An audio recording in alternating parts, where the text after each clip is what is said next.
कृषी मंत्री दत्तात्रय भरणे यांच्या पालक असलेल्या वाशिम जिल्ह्यात एक संतापजनक प्रकार समोर आला आहे। येथील एका महिला अधिकाऱ्याने शेतकऱ्यांवर अरेरावी करत त्यांच्यावरच हात उगारल्याचा प्रकार घडला आहे। विशेष म्हणजे या घटनेचे चित्रीकरण करणाऱ्या एका शेतकऱ्याचा मोबाईलही त्यांनी जबरदस्तीने हिसकावून घेतला। राज्याच्या कृषी मंत्र्याचाच जिल्ह्यात अशी घटना घडल्याने सर्वत्र संतापाची लाट उसळली आहे।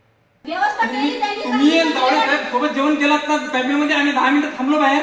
साहेब इथे जेवण आलेले असं सांगितल्यावर मी जेवायला बसले ना। तुम्ही जे ठरवून दिलेले कॅटरसन ते वगैरे ते लोक आहेत ते मध्ये साहेब लोक जेवण करायचं राहिले त्याच्यामुळे म्हणजे खाली ठेवलेला आहे डबा। एक मिनिट इकडे काय आहे? सेव करे। वाशिमच्या आत्मा विभागाअंतर्गत शाश्वत शेती दिनानिमित्त एका शेतकरी प्रशिक्षण कार्यक्रमाचे आयोजन करण्यात आले होते।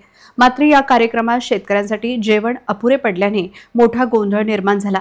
शेतकऱ्यांनी याबाबत अधिकाऱ्यांना विचारणा केली असता आत्मा विभागाच्या प्रकल्प संचालक अनिसा महाबळे या शेतकऱ्यांवरच भडकल्या। या घटनेचे चित्रीकरण करत असलेल्या एका शेतकऱ्याला पाहताच त्या महिला अधिकाऱ्याने त्या शेतकऱ्याचा मोबाईल हिसकावून घेतला। या घटनेमुळे संतप्त शेतकऱ्यांनी कृषी मंत्र्याच्या जिल्ह्यात शेतकऱ्यांची अशी अरेरावी होत असेल तर आम्हाला न्याय कोण देणार असा सवाल उपस्थित केला आहे। कृषी मंत्री तथा वाशिम जिल्ह्याचे पालकमंत्री या महिला अधिकाऱ्यावर कोणती कारवाई करणार याकडे आता सर्वांचे लक्ष लागले आहे।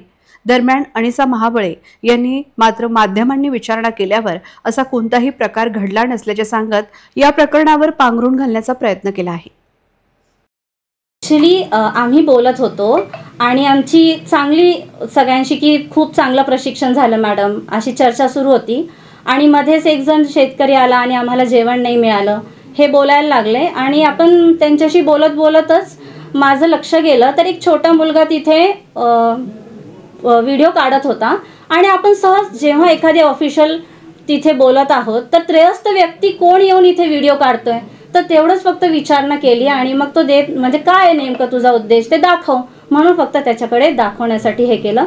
त्या कुठेही हिसकावण्याचा किंवा कोणालाही दुखावण्याचा तिथे किंवा कुठलीही गोष्ट लपवण्याचा त्याच्या मागे कुठेही हेतू नव्हता। संबंधित शेतकऱ्यांनी तुम्ही अरेरावी केल्याचा पण आरोप केला नाही साहेब, तिथे सगळेजण होते बाकीचे पण तिथे व्हिडिओ आपलं CCTVs पण लागलेले आहेत। शेतकऱ्यांना त्यांनाही सांगितलं ते आम्हाला जेव्हा खूप दबावात आणत होते आम्ही शेतकरी आहोत तर मी त्यांना हेच सांगितलं की मी पण शेतकरी आहे, मी पण शेतकऱ्याची मुलगी आहे। तेव्हा तेच मला उलट म्हणत होते तुम्ही शेतकरी अधिकारी आहात तर मी त्यांना तेही म्हटलं ठीक आहे तुम्हाला जेवण नसेल तर आम्ही तुम्हाला बाहेर इथे आणतो परत जेवणाची व्यवस्था करतो। नाहीतर आमचे अधिकारी जे आहेत तालुकास्तरीय तेही म्हणाले त्यांना की आम्ही तुम्हाला अजून बाहेर पण जेवण खाऊ घालतो कारण तुम्ही आमच्यासाठी आलेले आहात। तर आम्ही त्यांना समजूनच सांगण्याचा प्रयत्न केला आम्ही शेतकऱ्यांच्यासाठीच काम करतो आत्तापर्यंतचा पण सर्व शेतकरी मला असा विश्वास आहे की माझे जे इथले सगळे शेतकरी आहेत ते माझ्यावर विश्वास ठेवतात त्यामुळे मला ह्याच्याबद्दल अधिक काही अजून बोलावं असं नाही। पूर्ण अधिकारी लोक तिथे जेवण करून निघून गेले आणि नंतर जे उरलेले शेतकरी होते त्याच्यासाठी जेवणाची व्यवस्था काहीही नव्हती आणि जे समजा बाकीचं जेवण जे उरलेलं होतं तर त्या कॅटरर्स लोकांना त्या बाकीच्या कर्मचारी लोकांना सांगितलं की बा हे कर्मचारी लोकांसाठी जेवण ठेवलेलं आहे हे तुमच्यासाठी नाही आहे। त्याच्यामुळं तिथे थोडासा वाद झाला होता। शेतकऱ्याला न्याय भेटायला पाहिजे काय सगळ्या शेतकऱ्याला लोकांना उपाशी पाठवलं आहे ना।